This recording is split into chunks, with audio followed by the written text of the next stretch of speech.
राम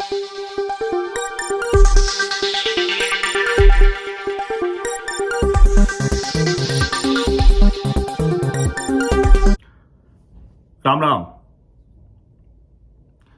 चीन भारत से अब दब क्यों जाता है? क्या वजह है कि चीन भारतीय भूमि को और कब्जाने की कोशिश तो करता है, लेकिन अब कब्जा नहीं हो पाता। कब्जा तो इसलिए नहीं हो पाता क्योंकि भारतीय सैन्य शक्ति बहुत मजबूत है और राजनैतिक नेतृत्व भी मजबूत है।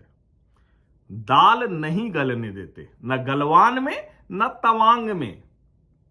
लेकिन उसके आगे की कहानी पर भी बात करनी चाहिए। अगर पहले का वक्त होता तो चीन शायद अलग अलग तरह का दबाव डालकर भारतीय सेना, भारतीय सरकार और भारतीयों के लिए असहज स्थिति पैदा कर देता। शायद भारतीय सेना को दबे छिपे बयान देना पड़ता। शायद भारत के विदेश मंत्री को ज्यादा राजनयिक तरीके से टाल मटोल की बात करनी पड़ती।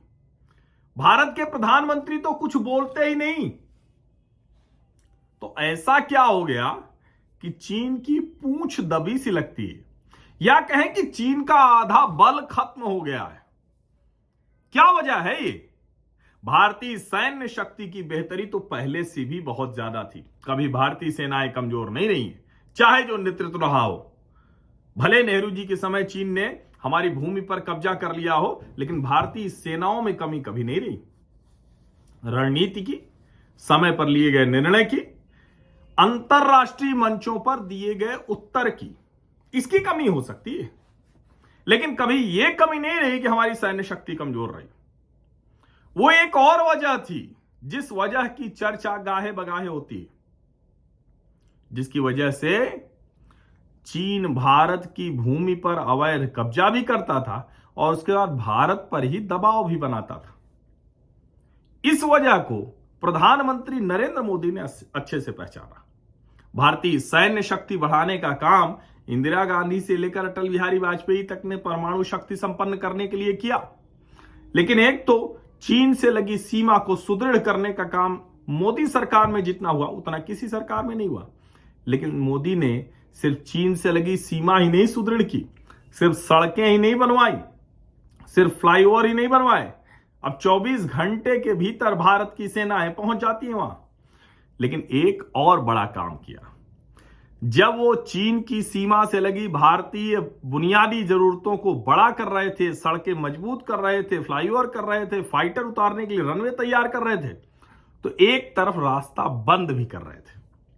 वो रास्ता था प्रोपेगेंडा वॉर में इस्तेमाल होने थिंक टैंक्स के जरिए, पत्रकारों के जरिए, इंटेलेक्चुअल्स के जरिए, एकेडमिशियंस के जरिए जो चीनी कम्युनिस्ट प्रोपेगेंडा भारत में फैलाया जाता था, और जिसकी बड़ी बुनियाद इंदिरा गांधी के समय में रखी गई, जब कम्युनिस्टों को प्रोपेगेंडा वॉर का पूरा काम दे दिया गया।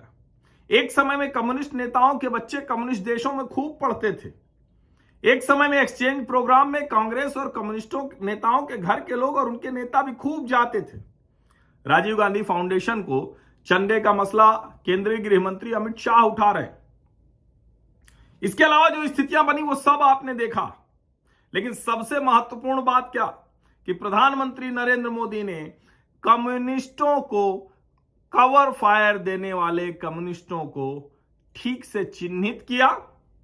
उनका जो एक कहते हैं ना कि भारत में जो आधार था, जो बोलते थे तो बड़ी बात बनती थी, जिसके आधार पर भारतीय सेनाओं का मनोबल, भारत का मनोबल, भारतीय राजसत्ता का मनोबल कमजोर पड़ता था, उनकी विश्वसनीयता खत्म कर दी।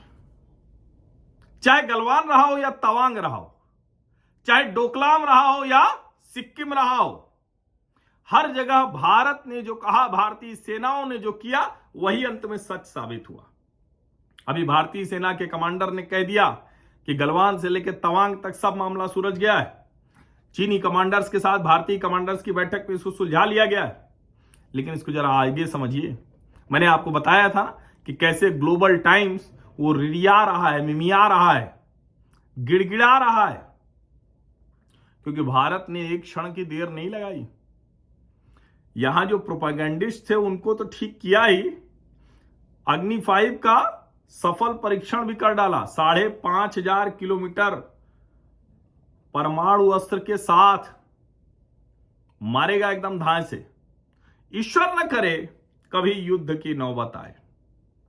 लेकिन हम युद्ध के मुहाने पर तो हमेशा खड़े हैं। क्षमा शोभती उस भुजंग को जिसके पास गरल हो।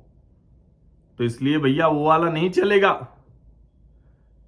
जो दंतहीन विषहीन विनीत सरल हो वो वाला नहीं चलेगा। और प्रधानमंत्री नरेंद्र मोदी जब कहते हैं अंतर्राष्ट्रीय मंच पर कि ये युद्ध का युग नहीं है, तो युद्ध के युग न होने की एक मूल शर्त है कि युद्ध को टालने की क्षमता भी उस राष्ट्र में होनी चाहिए।